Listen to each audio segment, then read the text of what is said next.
สี่ดำมาสองคนยืนนี่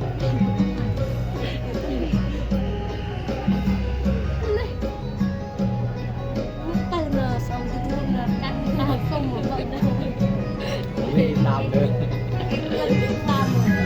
ดำไอ้ดำ ไอ้ดำมันได้อยู่นั่นเล่นบุกไปจะบุกไป ไอ้ดำบอลเราซึ่งแบบไปจาก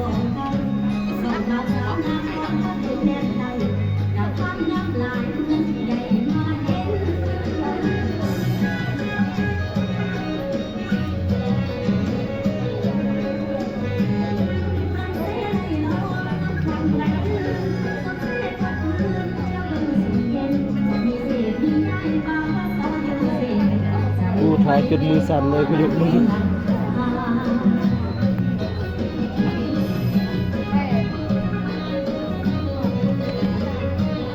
ยิ่งเลย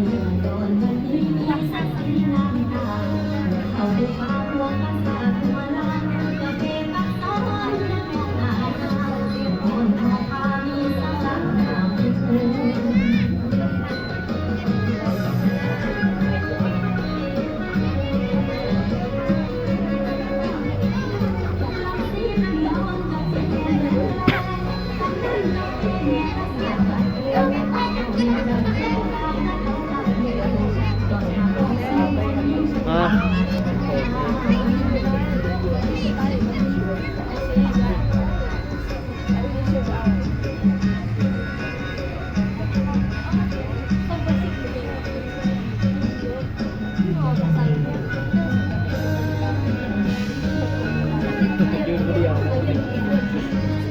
แล้วก็ยืนคนเดียวเบิ่งทางหลังเลยตายทางหลังก็สิ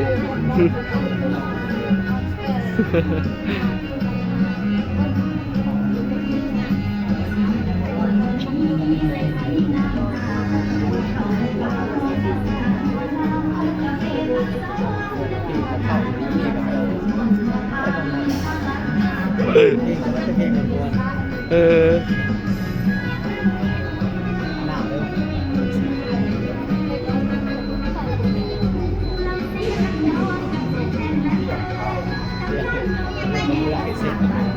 ไม่อยากเปิดเลย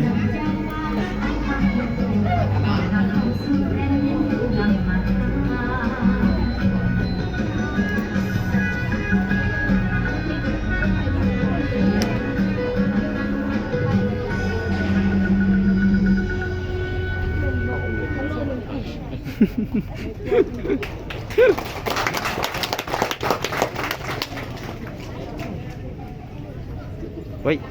จะแล่นเตะสะดุดลมเลย ไอ้เมราพิซ